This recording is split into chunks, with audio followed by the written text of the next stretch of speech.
so from one amazing concept to another. Basically, I'm very pleased to welcome Hamid from Five Guys. I think created quite a media splash within the sector and beyond when it was announced that Five Guys were entering these shores, given the huge success they've had across the globe. So we're super happy to have you. Looking forward to your presentation. And great to be here, and great to come straight after Pizza Express, who I spent 12 years working with them. Fantastic brand, and I wish you all the success. I think you will do extremely well in these shows. Five Guys Scandinavia, I think we looked at 4 minutes, and we thought what we can do in 4 minutes. It's quite hard to talk about a brand in 4 minutes. And I thought maybe we can just tell you a little bit about the journey of Five Guys when it started since '86 and how it lands in Five Guys Scandinavia. We are here today just to talk about the brand, a little bit awareness, what we do and how we do it. And also we're looking at partners within the landlord side. So here we go. So Five Guys started in '86. It's a family business, and it's still a family business. It's started with a guy called Jerry Morel and his 4 sons. And it's been since then '86. They worked together until 2003, and then decided to move on into franchising. And since then, it has been fantastic response in the US. And at the moment, we are representing about 50% of what we call premium burgers in the US and Canada. In 2013, it landed in Covent Garden, and it has been a magnificent success in the UK. Today, we have 170 stores, and I was also lucky enough to be involved in launching Five Guys in France in 2016, 2019, and today we have over 40 stores in there. We are actually present in all of the west of Europe, and we thought that these shows needs a really good burger. So what makes us different from the rest of the burgers I hear when I meet a lot of landlords in Sweden? That we have a lot of burgers. What is different? Five Guys is different because we don't have no freezers, we have no automations, we have no can openers, and everything is fresh. So we do everything from scratch, from potatoes that are cut every morning, from bananas in your strawberries and strawberries in your milkshakes, through the meat that you get. So everything is fresh. There is no freezers and there is no microwave. So everything is really... What we have is we have a really strong brand behind us. This has started in '86, and we work only with one item and one item only: beef. We don't do anything else. We really, if you like a burger and you want a really good burger, we are the place to come to. So we don't do any chicken, we don't do any fish, we don't do, unfortunately, any plant-based. So we're really, if you like what you get it there. What else Five Guys is famous for is customizing your burgers. So since day one, we thought it's your burger, you do whatever you want with it. We don't create a burger for you. So when you come in, every burger is different. We have about 250,000 combinations that you can make out of 15 toppings. So the idea is the likelihood, everyone that is in this room, if we go to Five Guys, we could easily end up with different burgers for everyone, which is fantastic. So no one can deliver that for you. So I think it's really good. What else is quite good, and I think something that we share with Pizza Express, is open plan kitchens. We are really proud of what we deliver. You see your burger being made in front of you. You follow that journey from A to Z, from what is being made to you until you eat it. So we have nothing to hide, and we're really proud of what we deliver. What else that we do that we're really good?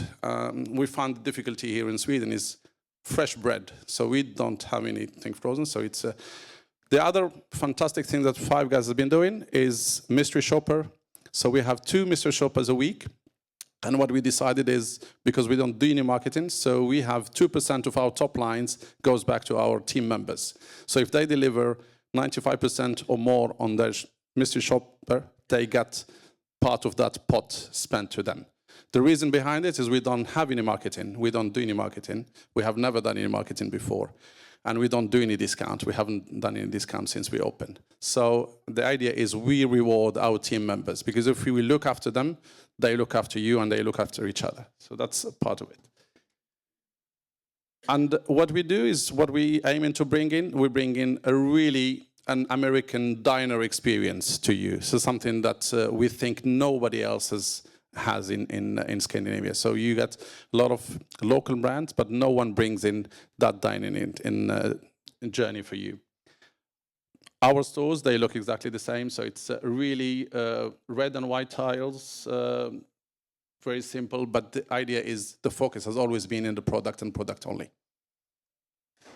That's just a vision of our kitchen and then how it is done. This is the last country that has joined Five Guys Fever, if you want to call it that way. That's South Korea. That's been the latest country in joined in June last year. So far today they have 5 stores and they all deliver over 250,000 euros a week sales. So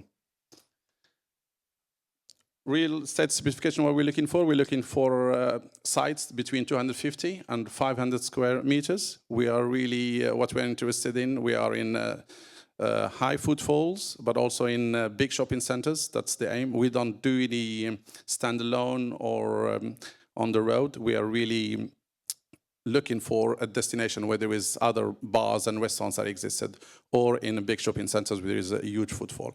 What we bring is we bring a cool brand that actually cater for between 16 and 50, which a lot of people actually like to come to. And who's behind Five Guys? We are NCP Capital, so it's a huge financial institution behind, so that we are actually financing everything ourselves, so we don't have any loans from the bank or anything else. So NCP has a capital of over 500 million, but also it's started by a guy called Noah Labren, and his involvement with the Humble Group that is quite known in Scandinavia, in Sweden in particular, and the group has over 8 billion on turnover as well. So we are financing everything ourselves, so we're not waiting for any loans from anyone, so we can step in very quickly. Where do we see the landscape of Five Guys? I think this is just for Sweden, so we are sitting in the same category as Busted Burgers.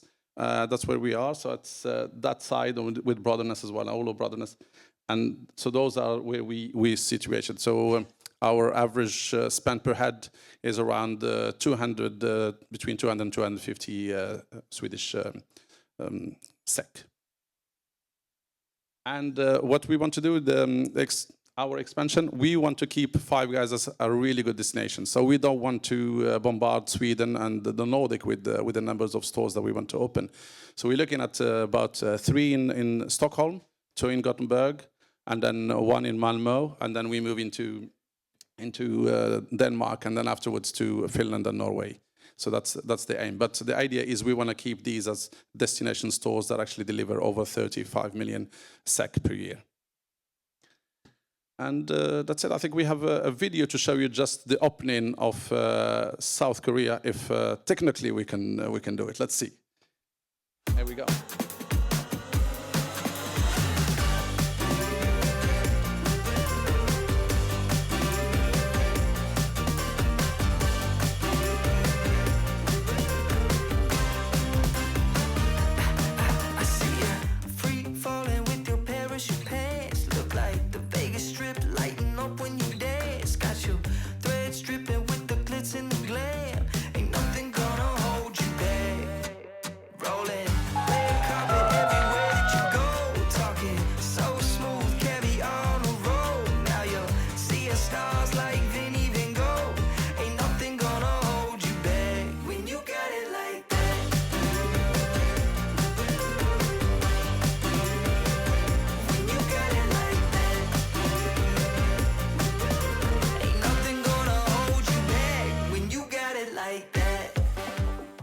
Yeah, so for a brand that doesn't do any marketing or anything, I think we tend to attract a lot of people to come into our stores, and we think of ourselves as almost like a Nike or Apple of the burger segment. Thank you very much for listening.